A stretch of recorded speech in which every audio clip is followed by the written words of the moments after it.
Hi, I just want to talk about the destruction of the rainforest, global warming, and the phenomenon of tsunamis and hurricanes and flooding that has happened in the last 10 years, and the predictions that were made by the New Ages that this would happen.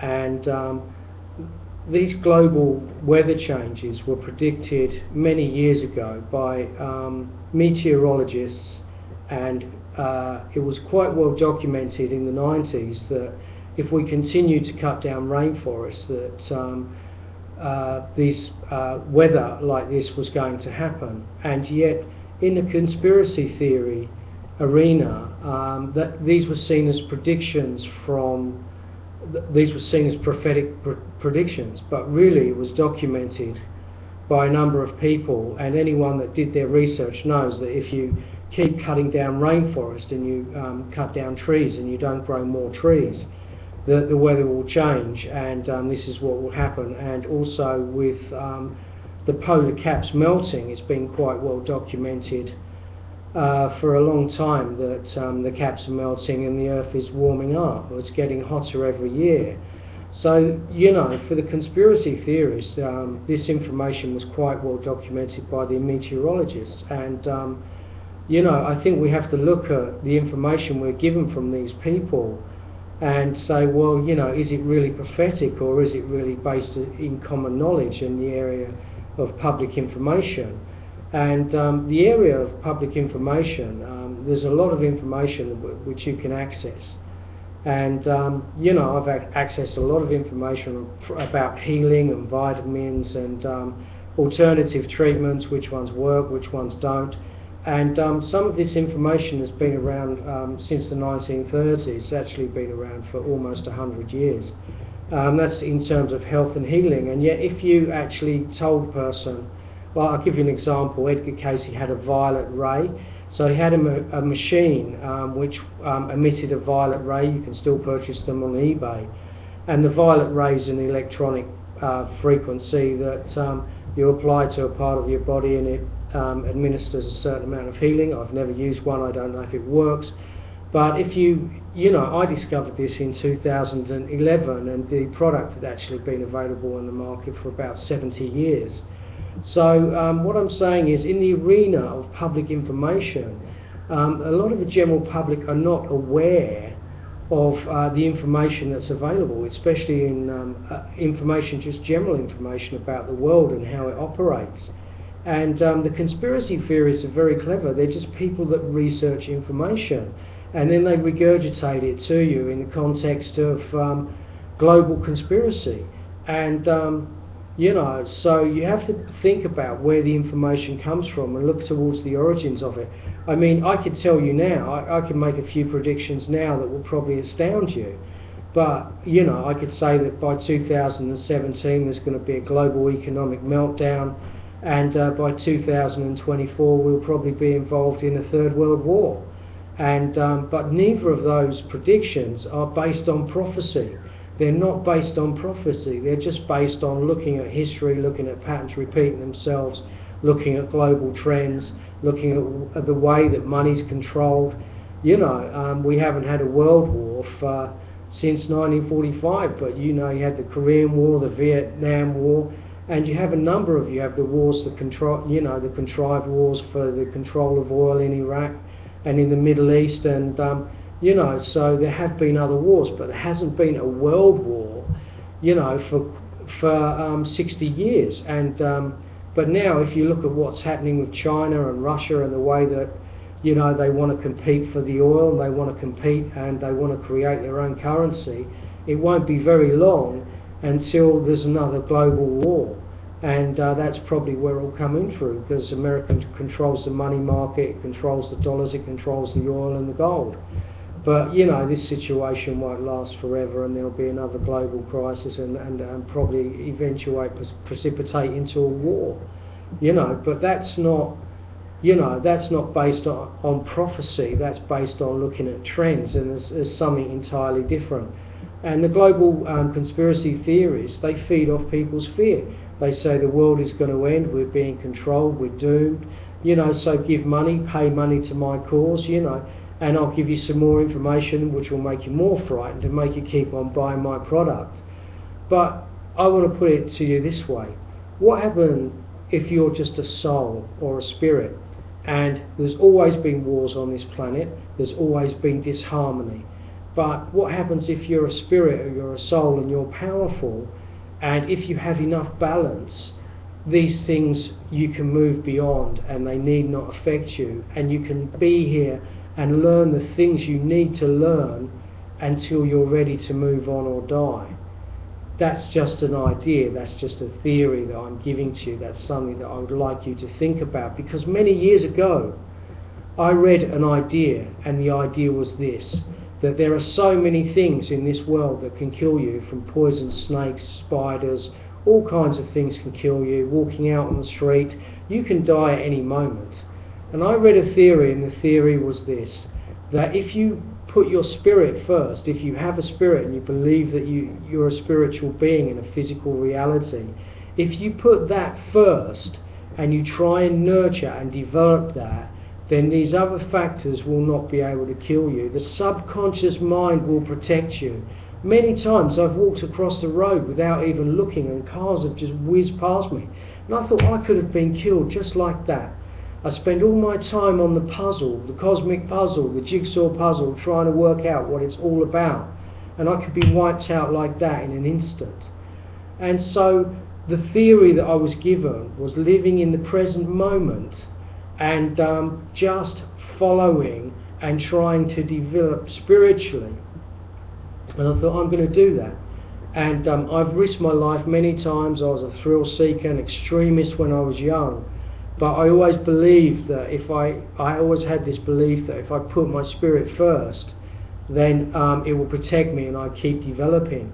And I found that to be the case. Now I'm 48 years of age very soon.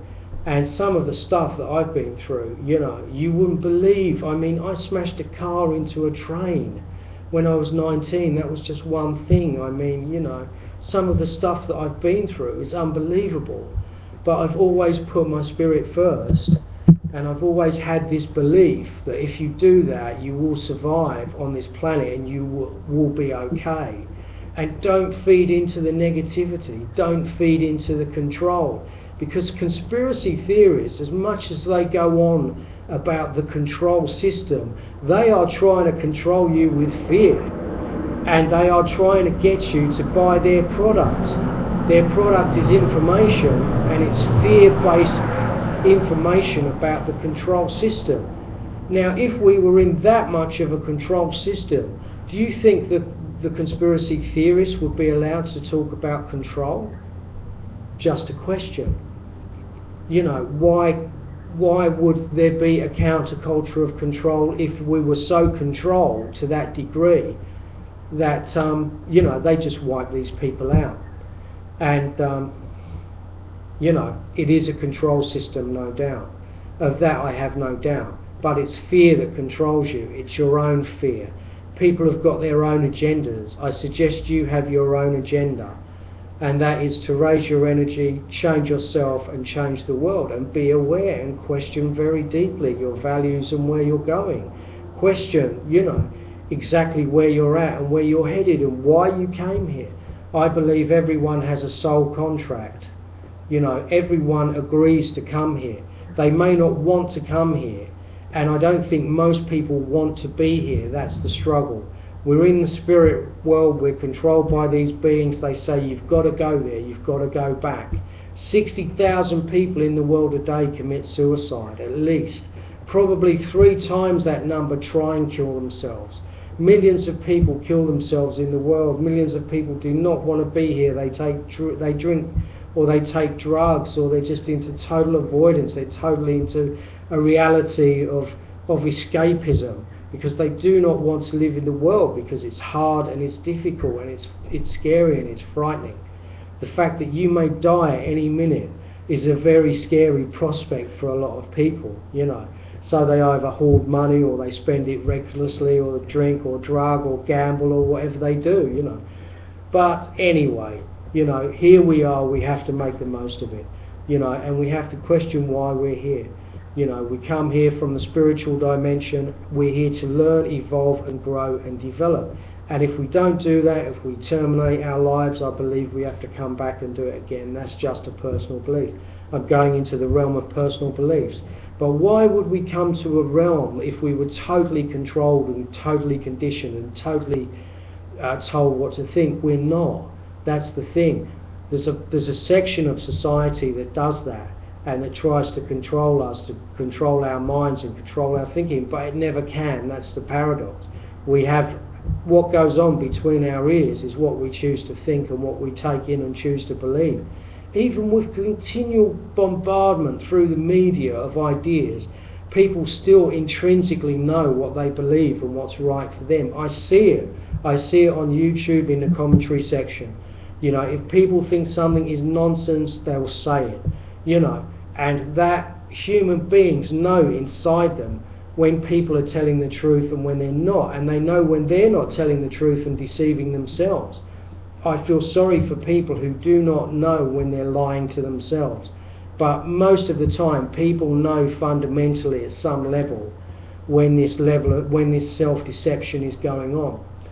So, you know, like, we do have the ability to think for ourselves. And I was talking to a chap the other day, and he was talking about thinking laterally outside the square, outside the box. And he mentioned Albert Einstein, and it's funny how people who think they're clever, they start raising the issue of Albert Einstein. But Einstein lived in the system. Einstein lived in a control system. He went to university, he was a lecturer. I believe he lectured at Harvard. I'm not totally sure about that, but you know, he was a professor and he was totally part of the control system, and he used it to his advantage. He used his intelligence to stay within the system and share his knowledge and information to a level that most people could understand it. He was an intelligent man. So, you know, for the more intelligent people, they want to help. You know, they don't want to just dismantle and disarm. They see both the positive and the negative within the system in which we live. And until you get to that level where you can see there are benefits of the system and you can grow, if you just continually rebel and rebel and rebel, you'll never get to the point where you'll be able to help anyone else. And because I don't care how bad you think you are, even the baddest guys that I've known, they've had that social instinct where they want to help their brothers and sisters. Even the most heinous people, they still have a social instinct where they want to feel valued and they want to belong and they want to help one another. So I ask you to think deeply about the system that you're in, and when control and conspiracy theory gets on the table, think, where is these people really coming from? Do they just want me to pay money to see their seminars? Are they just on a get-rich thing? Are they practicing what they preach? And where does the information come from? Because most of it has been in the realm of public information for a long, long time. And it's just as your awareness grows and develops, they'll market you some information that you'd otherwise find on your journey anyway. Martin Youssef, join me on my website if you want to contribute.